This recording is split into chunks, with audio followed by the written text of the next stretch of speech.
بسم الله الرحمن الرحيم. الحمد لله رب العالمين، الصلاة والسلام على أشرف الأنبياء والمرسلين سيدنا محمد وعلى آله وصحبه أجمعين. ورزان خشكان بريان صلاة خواهي پروردگارتان نبي الدرس رابردو قاعدة دوام من باسكر كوتمان قاعدة اليقين لا يزول بالشك.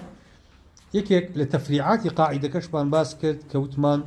قاعدة الأصل في الأشياء الإباحية، استثناءات قاعدة كمان باسكر أمره قاعدة دوام خوانين كليكوتي قاعدة اليقين لا يزول بالشك كبريتي لقاعدة الأصل بقاء ما كان على ما كان. يعني أصل ما نوي حكم شرعي كيه لسرتادا شون بو وكو خوي منالي اليقين لا يزول بالشك واتا بابتك من هي لأساسا بابلين حلال بوا بحلالي أمينته بو دليل شرعي كهاتوا حتى وكو دليل يقيني تحريمي بو دروس أبي كدليل حرامبوني بو دروس بو أو كات حكمك أقوره حتى دليل تحريم بيقين بو دروس نبي باشا حكمك وكو خوي وايا بعكسي شو إسا مدرسة رابردو قلت ما الأصل لعباداتها تحريمه واتاتو هيج عبادة يقناكي تا بلغيكي ثابتة بو دروس نبي كأم عبادته دقيقي شرعي ريقي بيداوه أصلي قاعدة كالي شو هاتوا دليل أم قاعدة بقاء ما كان على ما كان لشو ورقيراوه يكم لقاعدة اليقين لا يزول بالشك كما بشيك لو دوم لبروي أصلي ما نوي اشتكان جيجيربون اشتكان ثابتة قرانكاري طارئة ودائما ايش بثابتة كده لسه طارئ ايش بثابت اكلينك بطارئ او كمن زاريوما ام حكم آوايا قرانكاري هاتن بس الحكم كيا بيوستي بدليله اگر دليل هبو اي قرى دليل نبو الاصل بقاء ما كان على ما كان. يعني بو نمونه لعباداته كاتي كسك عبادتك كا توبي علي ام عبادته ناشرعيه ميكه كي مطالبه بدليل تو يا او بو چونك اصل عباداته تحريمه ام قاعده دليل ناوي او كعبادتك اكا مطالبه بدليل بعكسه اگر هاتو شتيك بو من ام قلت ام بو نمونه ميويكا روكيكا من امون ام روكا حلاله او اي قلت لا حرامه كي مطالبه بدليل او او كالي حرامه عكس بيتوا چونك اصل عبادتك يا منع ام منع دليل ناوي اگر اوتي قران كاريات ام عباده مجازه او ابي دليل بينه لمطعومات اشياء اصل اباحيه او كسي دليلي باسي تحريمي اكا ابي دليلي بيبي كواتا بقاء بيوز بدليل لك تغيير بيوز بدليلك لبروا اصل بقاء بوشك دليلي نابه ولا ماش متفقا يعني بكوي دن لسر اونك هر حكمك لرا بردوا باشا حكمك شرعي بإباحة بو إثبات بو هتا دليلي مغيرني حكمك وكو خوي أمينتوا تطبيقات قاعدك أم الأصل بقاء ما كان على ما كان لشيا زور ترون بيته ولا تطبيقاته بو نمونه كسيك بارشيوي كردوا بقماني اوي دنيا شوا دواتر بيرون نبوه كا او بارشيوي ام كردويتي آية لشوا ويا للروجابو بيرون نبوه آية روجوكي صحيحة يا صحيح نيا روجوكي صحيحة بو چونك أصل لكاتي سحوراتيا شوا أصل شو وهاتني الروش قمانا والأصل بقاء ما كان على ما كان بقاء ما كان على ما كان. أفرتك سكالاي كل سن مردكي لرويدات قاوة سكالاي كل سن مردكي قلتي نفقم ناداته شويني حوانهم بو دابين ناكا بو نمونه خواردن وبوشاك وأواني كبير أو ترى جزكاني نفقة بوم دابين ناكا بياوكوتي كردوما لا أصلا كاميان مطابلة بن بدليل آفرتك يا بياوكا نعم بياوكا مطالبة بدليل چونك النفقي آفرتك الذي مي بياوكا حقيقي ثابتة والأصل بقاء ما كان على ما كان بياوكا عليه داوما بدليلي هنانكي دليلي تبليعي ذي مي خوي بيبه ما دام أصل لوي نفقك حقيقي ثابتة ببي حقك الذي مي بياوكا يا أبو آفرتك عليه نيداوة أما أصلا بقصيه أصل وايا قرز الأسويكي ميردكي كميردكي عليه يوما كي مطالبة بدليل مێردەکەی مطالبە بە دەلیل ئەبێ ئەو بیسەلمێنێ کە پێی داوە ئەگەر نەیسەلمان ئەو کاتە حەقی ئافرەتەکە ثابتە بێ ئەگەر ئافرەتێک تەلاق درابوو لە بابی عیددەیە پرسیارمان لێ کرد ئافرەتێکە تەلاق دراوە وتمان عیددەکەت وتی هێشتا لە عیددەیە و مێردەکەم ئەبێ نەفەقەم بۆ سەرفکە مێردەکەی وتی ڕاست ناکە عیددەی تەواو بووە قسەی کامیانە قسەی ئافرەتەکەیە بۆچی قسەی ئافرەتەکەیە لەبەرەوەی ئەسڵ ئەوەیە دوای تەلاق عیددەی هەیە ئافرەتەکە کە ئافرەتەکە ئەڵێ عیددەم تەواو نەبووە ئەسڵ قسەی ئەوە مێردەکەی کە ئەڵێ تەواو بووە ئەبێ دەلیلی مغەیر بێنێ چونکە الأصل بقاء ما كان على أصل أويا عدة وجودي هبوة والأصل بقاء ما كان على ما كان كبياوكي على نا طواب أبيت أو ادعاء تغييرك كتغيير ادعاءك بشي به أبي دليلي هبه چونك أصل بقاوتنا فقي آفرتك ثابتة أجر آفرتك بو شش مانيش بو هشت مانيش بلا هن عدم طواب نبوه چونك إيما لما سلي باكيني وان عدة كان خوي بس قرء طواب بعدك باكيكي وقتی نییە لەوانەی ئافرەتێک بڵێ 4 مانگە من پاکم سووری مانگانی دووەم نهاتۆتەوە پێش کەواتە والأصل بقاء ما كان على ما كان ئەگەر هاتوو کەسی قەرزار گوتی قەرزەکەم گێڕاوەتەوە بۆ خاوەن قەرزەکە کابرای خاوەن قەرز ئینکاری کرد گوتی نەیگێڕاوەتەوە قسەی کامیان مەقبولە قسەی قەرزارەکە یا خاوەن قەرزەکە قسەی خاوەن قەرزەکە بۆ چونکە قەرزارەکە ئیقرارەکە بە قەرزەکە ئەڵێ من قەرزەکەم ئەڵێ ئەکاڵێ قەرزەکەم کەواتە ئیقرارەکە بەوەی کە قەرزی لەلایە ئەسڵیش وایە لەلایەتی مادەم خۆی ئیقرارەکە ئەڵێ من قەرزەکەم داوەتەوە کەواتە ئیقرارەکە بەوەی قەرزارە کاڵێ داومەتەوە ئەبێ دەلیلی هەبێ ئەگەر کابرای گوتی مقریض گوتی نەی داوەتەوە باشە ئەبێ مستەقریضەکە قەرزارەکە دەلیل بێنێ بەوەی کە یاوێتی ئەگەر دەلیل نێنێ بەڵێ ئەگەر دەلیل نەبێ شەرعەن ئەو قەرزارە پێی یا بۆ نمونە ئەگەر کابرای مشتری وتی من پارەی سیارەکە پارەی خانۆکە پارەی کاڵاکە گوتی من داومە بە خاوەن سیارەکە لەبارە سیارەیەکی کڕیوە گوتی پارەکەم داوەتێ کابرای فرۆشیار گوتی پارەم وەرنەگرتووە لێی قسەی کامیانە قسەی کابرای فرۆشیارە چونکە فرۆشیار ئیقرارەکە بەوەی سیارەیەکی کڕیوە و مەبلەغی پارەی لایە کەواتە ئەمە ئەسڵە باش کاڵێ پارەکەم داوە زیممەی خۆم ئەستۆپاکی خۆم کردووە لە پارەکە ئەبێ دەلیل بێنێ کە پارەکەی داوە ئەگەر دەلیلی نەبێ ئەو کاتە قسەی بایعە قسەی فرۆشیارەکە سەرەگرێ خاڵێکی تر ئەگەر پیاوێک نەخۆش بوو لە نەخۆشیەکە شتێکی بەخشی دوایی میراتگرەکانی ئەم پیاوە گوتیان باوکمان کە ئەو شتەی بەخشیوە ئەو کاتە عەقڵی لای خۆی نەبوو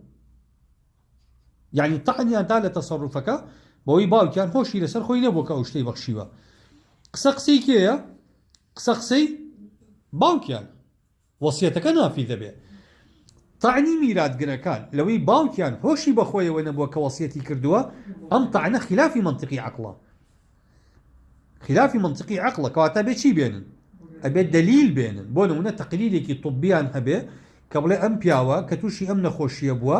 ئەو تەقلیدە طبیە بڵێ تووشی حاڵەتی هەذەیان بووە بۆ نمونە قسە ئەبزۆرکێنێ یا بۆ نمونە وڕێنە ئەکا بەهۆی ئەم نەخۆشیەوە یا بڵێن ئەم نەخۆشیە باری دەرونی کابرای تێکداوە ئەگەر دەلیلێک نەبێ بیسەلمێنێ کە ئەم پیاوە عەقڵی لەسەر خۆی نەبووە ئەو کاتە وەسیەتەکەی نافیدە لەبەرەوە ناتوانن تەعان بدەن لە وەسیەتەکەی ئیلا ئەگەر هاتوو حاڵی وەسیەتەکە بگۆڕێ بۆ نمونە پیاوێک وەسیەتی کردووە بەڵام دوای ئەوەی کە چاک بووەوە با بڵێن وتی ئەگەر من مردم نەخۆشکە وتی ئەگەر من مردم ئەم ئەرزە با وەقف بێ دوای چاک بووەوە کە چاک بووە ئەرزەکەی هێنایە سەرسەوە نەفرۆشرا مرد وەسیەتی بە وەقفکردنی ئەرزەکە صحیحە یا باتیلە باتیلە بۆچی باتیلە لەبەرەوەی ئەم یعنی کە ئەرزەکەی یاوە بەنووسینگە بۆی بفرۆشن کەواتە پاشگەزە لە وەقفەکەی کە چاک بووەوە دلیلی پاشگەز بوونەوە هەیە لەبەرەوە ئەسڵ ئەوە نییە کە تۆ بڵێ ئێستا قاعیدە ئیشی پێ ناکرێت چونکە دلیلێک هەیە کە ينفي بقاء ما كان على ما كان یاوێتی بەنووسینگە و تێتی بۆم بفرۆشن کەوتی بۆم بفرۆشن کەواتە نیەتی نەما وەقفیکە ئەگەر بمردایە پێشەوەی چاک بێتەوە وەقفە بوو بیناء لەسەر وەسیەتەکەی کە چاک بۆ داوێتی بەنووسینگە و دوایی مردووە کەواتە وەقف نییە ئەرزەکە ئێستا لبروي دليل مغير هيا بو نمونة أشيت مطعمك أم مطعمة بوفيه مفتوحي هيا بوفيه مفتوحي هيا كابرا كان نرخي بوفيه كي داناوا بو نمونة هرنا فريق 20,000 دينار ورقله آية تو بوت هيا خواردنكي خود كبيد ناخوري بو نمونة برادريك لقلايا أو زور خورا اللي ورا بشكي منيش بخو أتواني شرع اشتواب كي ناتواني يا أتواني لسر حسابي كابراي مطعم نفرج كدعوة كي ناتواني أي أتواني أو نيتيكي كدو بشي خوت به ونيوي بهدر بروا هر حرامة أقاتن لي به بو كابراي خاون مطعم أو تخويل وتفيوضي كبو توي كردو ولا قدر حاجة بو يكردوي والأصل بقاء يعني باري كابراي خاون مطعم خواردني كابراي خاون مطعم بأيما أشي لا إما كتوينة مطعمك عقدي چەند مان هەیە لەگەڵ خاوەن مەطعەمەکە عقدی تێربوونمان هەیە زیاد لە تێربوونمان تێکرد بە هەدەردانی پاری کابرای خاوەن مەطعەم حرامە شرعا حرامە بۆ لأنه الأصل بقاء ما كان على ما كان كابرا مڵکی خاوەن مەطعەم عسمەی هەیە حرمەتی خۆی هەیە مشتریەکان کە ئەچن ماڵی خاوەن مەطعەمەکە بەوان حەڵاڵ نییە ژەمێک نان خواردن لە قەدەری تێربوون عقدك كردوه لقل كابراي خاوان مطعم عقدك عرفان واي كتو اشي نانا خوي لما مطعما لقدر تيربوني خود اخوي زياد لما تخوارت اسرافه باشا بخسارة دا هر اسرافه دعوتي خلقي تري بيبكي لسلام حسابي كابراي خاوان مطعم هر حرامه همي حرامه چونك الاصل بقاء ما كان على ما كان لمالي خلقي شاهر واي بقول منك كابرا ميوانداري كردوي ميوانداري نكردوي تو بشي مالك عاقل بيوني تو كاوليكي میوانداری کردووی بڕۆی لە قەدەر حاجەی خۆت بۆ نمونە نانە خۆی ئاوە خۆی ئەوە بەڵام لەوە زیاتر بچی بیپێچیتەوە لە فەی سەفەری بکەیت و یعنی بۆ نمونە بڵێ ئەوەی کە نەخوراوە ئەی پێشمەوە ئەی بم شتیوانی لە شەرعا بۆ نمونە مەوتی دەماغ کەسێک بۆ نمونە ئەمرێ دەماغی ئەمرێ بەڵام دڵی لێ ئەدا و تەنەفوسی سناعیان بۆ کردووە هەناسە ئەدا ئایا ئەم پیاوە ئێستا طبعا ئەمە جەدەلێکی فقهی زۆری لەسەرە ئایا مەوتی دەماغ مەوتی شەرعیە یا مەوتی شەرعی نییە تا ئێستا مەسەلەی حەسم نەبووە هەتا دڵ لێ بە وەسیەکان هەناسە بن با بە جیازی سڵاعیش بێ ئەتوانی حکم بدەی بە مردنی کابرا نەخێر بۆچی چونکە ئەگەر بڵێی مردووە ئەو کاتە ئەتوانی کە ئەو لەژێر تەنەفوسی سناعیەیە میراتەکەی تەوزیعکەی نبوو بمردو بو ام پیاوە حیە اصلیش لەم پیاوەیە بقائی حیاتە الاصل بقاء ما كان على ما كان هاتنی مردن حکمێکی طاریئە ئەبێ ئیثبات بێ ئێستا مثبت نییە کە مردووە ئەم پیاوە یعنی کەسێک کە لە ئینعاشایە و جیازی تەنەفوسی سناعی لەسەر و تووشی حاڵەتی مەوتی ئەکلینیکی بووە دکتۆرەکان ناڵێن بڕۆن ئەو مردووە معالەجەکەن ئەڵێن ئەو نەخۆشە معالەجەکەن مردوو نییە لە شەرعا یا کەس ناڵێ بڵێ وڵات جەنازەیەکمان لە خەستەخانەیە و لەژێر چاودێری پزیشکایە جەنازە نییە ئەڵێ نەخۆشێکمان بەس نەخۆشەکەمان حاڵی خراپە کەواتە هەتا وەکو ئیثبات نەبێ بە یەقین کە مردووە بە لێکەوتنی دڵی دڵی لە لێدان بکەوێ و جیازی تەنەفوسی سناعی مەسەلەن لە دەمی لابرن بوەستێ هەناسی دڵی لە ئیش بکەوێ هەر بە زیین و تەعاملی لەگەڵا ئەکرێ مەسەلەی بەخشینی ئەندامەکانی جەستەیشی جەدەلێکی فقهی لەسەرە کای ئەو کەسانی کە تووشی حاڵەتی مەوتی دەماغە بن سەلاحیەتیان هەیە وەسیەت بکەن بڵێن ئەگەر گەشتینە ئەو حاڵەتە ئەندامەکانی جەستەمان ببەخشن ئەوەی کە ئێستا پێوتێ جەستە بەخشان ئەمە تا ئێستا حەسم نەبووە بۆ چکە تا ئێستا عیلم ناتوانێت پێمان بڵێ مردنی حەقیقی ئینسان هەندێک شتەیە وەکو خوای پەروەردگار کافرن و یەسئەلونەکە عەنی الڕوح قل الروح من أمر ربي وما أوتيتم من العلم إلا قليلا هەتا ئێستا ئێمە نازانین ئەسڵ لە حەیاتی ئینسانە دڵێتی یا دەماغێتی کامیان کارەباییات بۆ کامیانە نێرن باشە ئێمە سەیرەکەین جاری وا هەیە دڵ لە عەمەلیاتی گۆڕینی دڵە یا لە عەمەلیاتی دەستکاریکردنی دڵە جەراحی دڵە دڵی کابرا لە ئیژەخن ئەیخەنە سەهۆڵەوە باشە بە دڵێکی سناعی کابرا 2 ساعات 3 ساعات لەژێر عەمەلیاتایە بە دڵێکی سناعی سووڕی خوێنی بۆ ئەکەن ناشمرێ کابرا دوای دڵەکەی خەنەوە جێ خۆی و هیچ مشکلەیشی نییە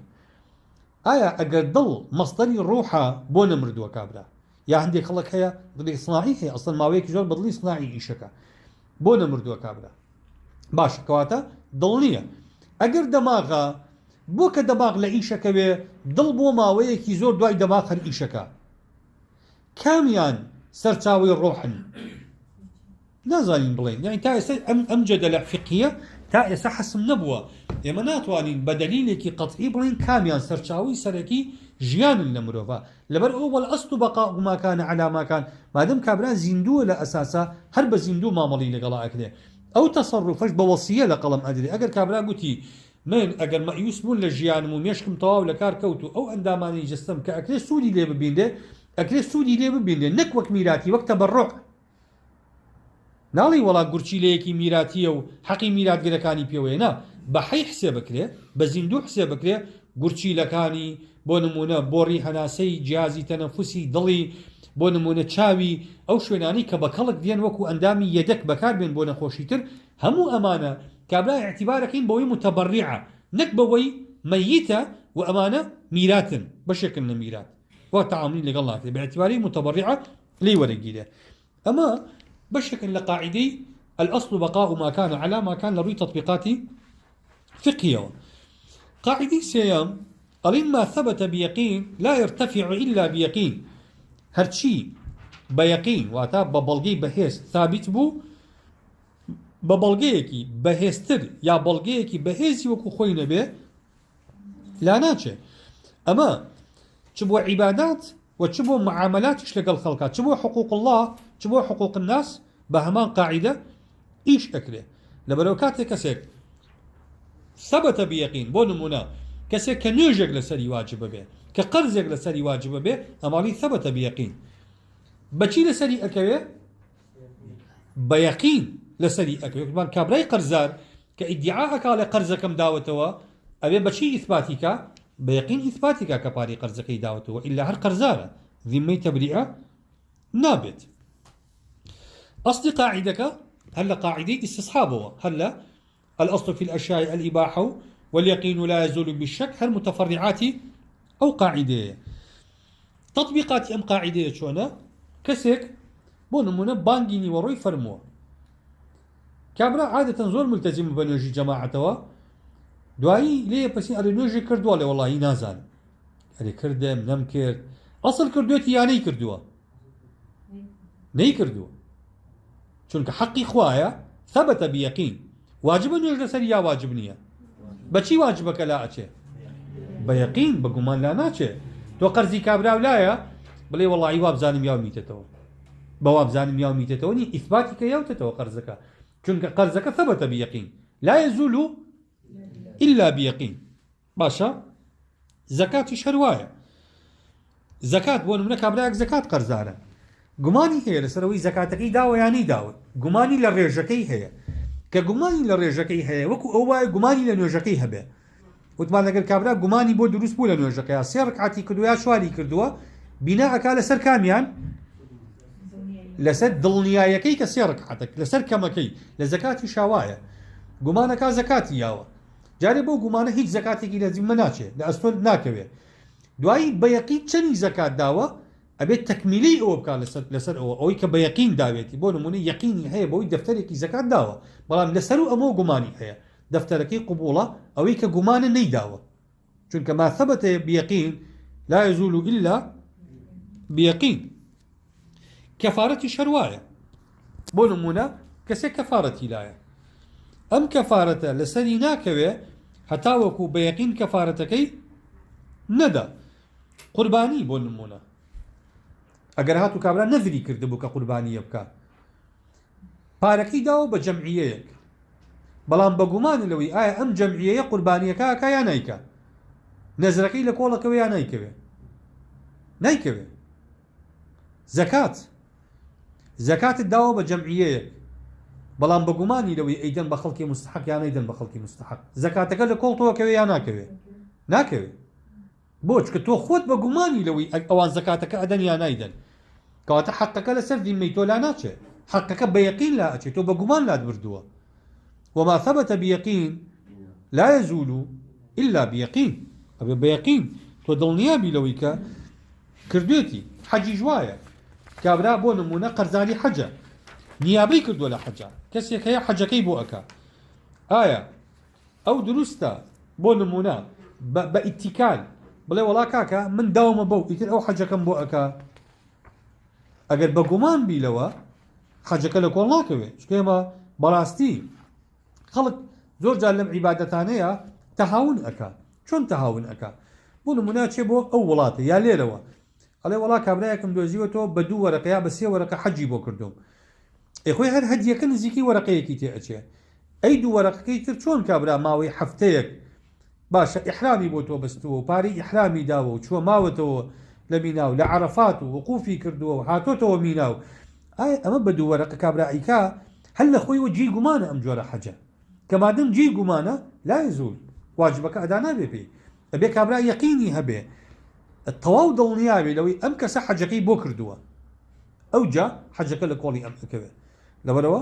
ئەمەش بەشێکی ترە لە قاعیدەی ما ثبت بيقين لا يزول إلا بيقين هەموو ئەمانەش وەکو عەرزم کردن لێکەوتەی قاعیدەی استصحابن لێکەوتەی ئەو قاعیدەیە کاڵی اليقين لا يزول بالشك قاعدة شوارم كمتفرعة لقاعدة اليقين لا يزول بالشك قاعدة الأصل براءة الذمة واتا بنرت لها مشتكى أويا كمروفكان أستوباكن أستوباكي لشي أستوباكي لما فكاني إخوة أستوباكي لما فكاني خلق يعني أصل وايا هيج مروفك هیچ حقێکی خوای بەلاوە نییە لەو عیبادات و واجبات و تەکالیفانەی کە دایناوە نوێژ ڕۆژ و زەکات حەج قەرزاری هیچ نییە لەمانە چونکە ئەسڵ بەڕایی ذیمەیە و ئەسڵیش وایە قەرزاری هیچ مەخلوقێکی خوایش نییە پاری کەسی بەلاوە نییە ئەمانەتی کەسی بەلاوە نییە باشە هیچ مەسەلەن شتێک کە پێی بوتێ قەرز نەقدی بێ عینی بێ ئینسانەکە ئەستۆپاکە لەسەر ئەم قاعیدەیشە كما بيغمر إخوة صلى الله عليه وسلم أفرمي البينة على المدعي واليمين على المدعى عليه بو چونك مدعي ادعاء خلافي أصلك مدعي ادعاء شيكا مدعي أو كسيك داواكارا داوي أو أكا كما في لسر برام بركي هي قاعدة كي جاليت شي أصل برائي ذمة كواتا بيت شي بيني بو إثبات قسكيكا أبي بينه بينه بس مدعى عليه تمسكك بأصل تمسكك بويك قرزي كسينانية لبروا ما دام أصل قولك أما لقاعدك يا أبيك يبين بينه أبي دعواكارك كادعاء خلاف أصلك أو بلغ بينه بو أو لا قضاء إثباتك كحق لا خلق بوي بيغمر قافر صلى الله عليه وسلم أفرمي لو يعطى الناس بدعواهم لادعى ناس دماء رجال وأموالهم أفرمي أقل خلق هر کسی داوای شتێکی کرد لەسەر کەسێ بیدەینێ و حەقەکەی بۆ بژوێنین ئەڵێ کاتە خەڵکێک داوای خوێن و داوای ماڵی خەڵکەکە ولكن اليمين على المدعى عليه ئەفەرمێ شتیوانیە کەواتە سوێن لەسەر کێیە سوێن لەسەر مدعى عليه مدعى عليه کە سوێنی خوارد کەواتە ئەستۆپاکە ئەوەی کە مدعیە ئەبێ بەینە بێنێ کە دەعواکە بوي ابن نجيم أفرمي الأصل براءة الذمة أما قاعدة كباسبان كده أفرمي ولذا كان القول قول المدعى عليه لموافقته الأصل بوي بنما وكو بنما قسي كي ورقيري قسي داوالي كراو ورقيري بو چونك أو متمسكة بأصل والبينة على المدعي لدعواه ما خالف الأصل مدعيش أبي بلغة بينيته چونك قسكي بيشواني أصلا تطبيقاتي أم قاعدة چی چێگرێتەوە بۆ نمونە ئەگەر هاتوو ئاژەڵێکی کێوی گاکێویەکمان هەبوو ئەم گاکێویە جوتەی کرد لەگەڵ مانگایەکە بەچکەی نێوان ئەم گاکێویە لەگەڵ ئەم بەچکەی مانگا بڵێن ماڵیە زەکاتی لێ ئەکەوێ نە زەکاتی لێ ناکەوێ بۆ چونکە ئەسڵ بەڕاعی ذیممەیە ئەم ئاژەڵەش کە تێکەڵ بووە هەجین بووە بەشێکی زەکەویە بەشەکەیکی زەکاتی تیانە ئەستیش بەڕایی ذیممەیە کەواتە زەکات پێی واجب نابێ یعنی ئەگەر بۆ نمونە کابرا 30 سەر لەم گایانەی هەبێ کە گاکان لە نەتیجەی جووتبوون یا لێکدانی مانگای ماڵی لەگەڵ گاکێویە جووتیان گرتووە بەچکەکانی ئەمە زەکاتی تیا واجب نابێ چونکە گاکێویەکان زەکاتیان تیانە ماڵا ماڵیەکان زەکاتیان تایە بەچکەی نێوان هەردووکیان پێی ناوتی حەدی زەکات و نیساب شروطی زەکاتی تیانە کە لەو ئەسنافانە نین کە زەکاتیایە واجبە بێ ئەستیش بەڕائی ذیمەیە احتیمالی واجببوونی زەکات لە کێوێکانە ئەمە ظەنە واليقين لا يزول بالشك لا يزول بالشك بۆ نمونە ئەگەر هاتوو کەسێکمان هەبوو هەردوو ڕەگەزەکەی هەبوو ئەوەی کە پێی ئەوتێ لە شەرعا خونثا ئێمە خۆمان پێڵی نێرەمووک یعنی بۆمان یەکلا نابێتەوە کە ئەمە پیاوە یا ژنە هەردوو مەیلەکەی هەیە هەردوو حەزەکەی هەیە لەوانەیە هەردوو ئالەتەکەیشی هەبێ ئەمە نوێژی جومعە لەسەری واجبە نەخێر بۆ چکە ئەسڵ بەڕائەی ذیمەیە ئەمەش گومان هەیە لەسەر ئەوەی کە ئەمە پیاو بێ مادەم گومان هەیە جومعەش لەسەر ئافرەت واجب نییە ئەسڵ بەڕائەی ذیمەیە کەواتە نوێژی جومعە لەسەر ئەمە واجب نابێ ئەگەر هاتوو گومانمان هەبوو لە ئیمامێک ئەو نی زۆر کات کابرا ئاڵێ وەڵا نوێژ دوێ ئەو مامۆسایە ناکەین بۆ نوێژی لە دواناکەی وەڵا گومانمان هەیە لەوەی کە کەسێکی فلانە کۆمەڵی تەوسیفاتی بۆ ئەکەن ئێمە ئەڵین مادەم ئەسڵ بەڕائەی ذیمەیە ئەم ئیمام و پێشەوایە ئەهلی قیبلەیە ئەهلی عیلمە دروستە نوێژی لە دواوە بکەی بۆیە لە قاعدەی عەقیدەی طەحاویە لە عەقیدەی طەحاویە بابێکمان هەیە ئەفەرمێ ويصلى خلف من يشك في كفره ما لم يتيقن كفره ئەفەرمێ کەسێ ئەگەر گومانمان هەبوو لە دینیشی لەوەی کە ئایا مسلمانە یا بێدینە ئەفەرمێ يصلى خلفه دروستە نوێژی لە دواوە بکەی ما لم يتيقن كفره هەتا دڵنیا نەبین لەوەی کافرە چکە ئەسڵ بەڕائەی ذیمەی و ئەوش ئەهلی قیبلەیە کە مادەم ئەهلی قیبلەیە ئەبێ ئێمە بەو شێوازە مامەڵی لەگەڵا بکەین بۆ نمونە قاعدەیەکی قانونیمان هەیە ئەڵێن لا ينسب القول إلى ساكت ولكن السكوت في معرض الحاجة إلى البيان بيان ئێمە قسە نادینە پاڵ خەڵکی بێدەنگ کەسێک کە بێدەنگ بێ قسەنەکە ناڵین هەڵوێستی هەبووە بەڵام بێدەنگی لە کاتی پێویستکردنی هەڵوێستە بێدەنگی لە کاتێکا پێویست بە هەڵوێست بکە هەڵوێستە بۆ نمونە ئافرەتێکمان هەیە شو ئەکا بە پیاوێک ئافرەتەکە نازانێ مێردەکەی عیبدارە بەڵام دواتر مەسەلەن هەفتەیەک مانگێک لای مێردەکەی مایەوە ئەم ئافرەتە بێدەنگ بوو دوای 2 ساڵ دێ بۆ دادگا ئەڵێ وەڵام من هەر کە شوم کرد بە مێردەکەم ئەو عیبەی هەبوو ئەم قسەی ئێستا وەرەگیرێ بۆ ئەم قسەی ئێستا وەرناگیرێ چونکە بوونی عیب پێویستی بەو ئەکرد تۆ قسە بکەی بێدەنگیەکات يعني السكوت في معرض الحاجة إلى البيان بيان يعني بێدەنگی تۆ لەسەر بوونی عیبەکە ڕەزامەندی بوو ئەوە بەیانە مادەم خۆت رازی بووی 2 ساڵە لەگەڵی ئەژیت ئێستا ناتوانانی بەم عیبە داوای فەسخی عەقدەکە بکەیت سیارەیەکت کڕیوە سیارەکە دوای ڕۆژی دوایی هەستەکەی مەسەلەن مەکینەکەی دەنگی تایە بردووتە دەلای بۆیاخچی بۆیاقی هەیە سیارەکە هیچ قسە ناکەی ساڵێک سیارەکەت پێ دوای ساڵەکە یا دوای 6 مانگ سیارەکە بیت و سەرکابرا ئەڵی نامەوێ کە لە تۆم کڕیوە مەکینەکەی دەنگی تیا بوو چێ بەم دوعایە ئەڵێ ئامین کەس بۆ چونکە تۆ بێدەنگی تۆ لەسەر عیبی سیارەکە ئەمە معنای رازی بوونە ئەوایە کە تۆ عیبەکەی تیا بوو قسەت کردایە و بە عیبەکەەوە بتگێڕایەتەوە لەبەرەوە ئەم بابەتانی کە پێویست بە بەیانەکە پێویست بەو ئەکا ئینسانەکە هەڵوێستی هەبێ قسەی هەبێ کاتێکە دادوەر تۆمەت ئاراستەی تاوانبارەکە ئەکا یا گومان لێکراو یا تۆمەتبارەکە ئەکا ئەگەر ئەو بێدەنگ بوو بۆ ئاراستەکردنی تۆمەتەکە ئەوە ئیقرارە بە ئیثبات بۆ چونکە لێرە سکوتە لە معرضی حاجە إلى البيان بۆ پێغەمبەری خوا صلی الله عليه وسلم لە مەسەلەی بەشودانی کچە ئەفەرمێ بێدەنگی کچ ڕەزامەندیەتی لەسەر زەواجەکە چونکە لێرە کە تۆ پێی ئەڵێ رازی شوو بکەی بە فڵان کەس ئەگەر بێدەنگ بوو باشە سەری داخس وەڵامی نەدایەوە ئەمە ئەوەی لێ ئەخوێنێتەوە کە شەرمەکا وەڵام باتەوە کەواتە ئەمە سکوتە في معرض الحاجة إلى البيان ئەم سکوتە بە بەیان وەرەگیرێ کەواتە بە ڕەزامەندی وەرەگیرێ ئەمەش قاعدەی چیە دیسانەوە هەر ڕەبتی هەیە بە قاعدەی الأصل براءة الذمة خاڵێکی کە کەسێ نەذری کرد نوێژەکە نەذری کرد ڕۆژوو وەگرێ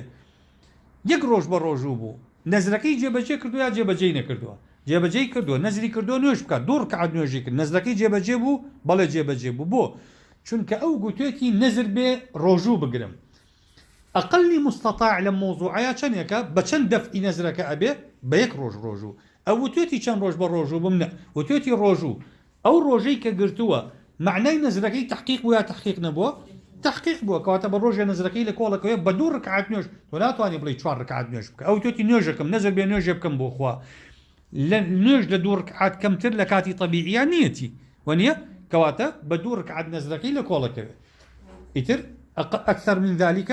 كابرا ملزم نيبي يا بو نمونە مەسەلەی زەکات کابراایەکمان هەیە دەوڵەمەنە سەری ساڵ وتمان کاکە زەکاتی پارەکەمان بدەرێ وتی وەڵا ئێوە ئاگاتان لە حاڵی من نییە خۆ من 6 مانگ لەمەوە پێش ئیفلاسم کرد لە ئەرزم ما 1 سنتم نەما ئێمە ئەمەمان نەزانیوە ئێمە زاهیری کابرا دەوڵەمەنە و پارەدارە بەتەسەوری ئێمە ساڵ بۆ نمونە کە مانگی 6 زەکاتی داوە ئەم ساڵ کە مانگی 6 ئەبێ زەکات بداتەوە کابرا لێ نەکاکە ئەڵێ من لە مانگی یەکە لێم قەوما ئیفلاسم کرد پارەم نەما کە پاری نەما و مقداری زەکاتی نەماوە نیسابەکەی بۆ چی لێ دێ حەوەلانی حەولەکەی بۆ ئیستینافە بێتەوە یعنی بۆ نمونێ لە مانگی یەکە ئیفلاسی کردووە لە مانگی چەند پارەکەی گەشتۆتەوە حەدی نیساب ئەڵێ لە مانگی 3 پارەکەم بۆتەوە بە 4 ملیۆن کەواتە ئێستا لە مانگی چێن زەکاتە داتەوە مانگی 3 ساڵی داهاتوو چونکە مانگی یەک ئیفلاسی کردووە کە ئیفلاسی کرد قەتعی حەوەلانی حەولە بێ ئیتر ئەو پارەی حسابی ساڵی بۆ ناکرێت کە ساڵ بەسەریا وەرەچەرخێ کەی پارەکەی گەشتەوە حەدی نیساب لە مانگی 3 بۆ نمونە لەو کاتەوە ساڵێکی کە ئەو جا زەکاتەدا وەلەو هەندێک لە عولەما ئەڵێن ئەگەر لە ئەثنای حەولە قەتعی نیساب بوو بەڵام دوای لە سەری ساڵە نیسابی بۆ دروست بوو بۆ ئەبێ زەکات بدا بەڵام ڕەئی ڕاجح ئەوەیە کە قەتع بێ قەتعی حەوەلانی حەولی شەکە کەواتە مەبەستم چی بوو لێرە لە قسەکە قسەی کابرای خاوەن پارە وەرەگیرێ چونکە ئەسڵ بەڕائی ذیممەیە کابرا کەوتی پارەکەم نەماوە یا بۆ نمونەوتی کاکە زەکاتم داوە شەرعەن تۆ مکەلەفی بۆی بیخیتە ژێردار تا ئیترافەکە بۆی زەکاتی بەکێداوە ئەسڵ بەڕائی ذیممەیە ئەڵێ داومە کە داوێتی تەواو لەبەرەوە ملزەم نییە بەوەی زیاتر بدا بە زەکات یاوتی بەخشیومە بۆ نمونە کابرا ئەڵێن کاکە زەکاتی ئەو بۆ نمونە ئەو مەعمەلە تیجاریەمان بدەرێ مەعمەلەکەی عروضی تیجارە بوو بۆ کڕین و فرۆشتن وڵا بەخشیومە بە کوڕەکەم تەواو کەوتی بەخشیومە بە کوڕەکەم خۆ لەوانەیە فێڵمان لێ بکە خۆ لەوانەیە بەحیلە شەرعدا بێتی بە کوڕەکەی بەس ئێمە ملزەمین بەوەی تحقیق لەمە بکەین ئەسڵ بەڕائی ذیممەیە بینی خۆی و خوا کە ئەڵێ داومە بەخشیومە بە فڵان کەس کەواتە بەخشیوێتی ئێمە حەقمان نییە لەبەرەوە چونکە ئەسڵ بەڕائی ذیممەیە تۆ ئیکراهی خەڵک ناکی لەسەر ئەم جۆرە بابەتانە ئەگەر بۆ نمونە کەسێک شتێکی بە ئەمانەت لەلا بوو سیارەیەکی بە ئەمانەت لەلا بووە سیارەکەی وەرگێڕاوە کە سیارەکەی وەرگێڕاوە قسەی کێ ئەخوا بۆ ئەوەی کە ئێمە قیمەی سیارەکە دیاری بکەین خاوەن سیارەکەیە ئەوەی سیارەکەی لا بووە قسەی ئەوەی سیارەکە ئەخوا کە سیارەکەی لا بووە بۆچی چونکە ئەسڵ وایە ئەو قیمەی متلەفەکەی لەسەرە قیمەی متلەفەکە چەندێکە ئەگەر حتا خلافیان بۆ دروست بوو بە ئەهلی خیبرە دیاری بکە بەڵام ئەگەر ئەو کابرایی کە سیارەکەی لەلا بووە وتی کاکە ئەو سیارەی بای ئەو نەبوو بای ئەو نەبووە بژێرم ئەو نەمولزەمە بۆ چکە ئەسڵ بەڕائی ذیممەیە مما زاد على قيمة المتلف ئەسڵ بەڕائی ذیممەیە لەوەی کە لە قیمەی متلەفەکە زیادی کردووە ئەمە تقریبا کۆتایی قاعدەی اليقين لا يزول بالشك بوو کە ئەم چوارە طبعا ئەمە متفرعاتی زۆرە اتفاقین بوونا بۆ ئەوەی مەجالی مناقشەمان زیاتر هەبێ لەسەر ئەم بابەتانە وصلى الله وبارك وسلم على سيدنا محمد وعلى آله وصحبه أجمعين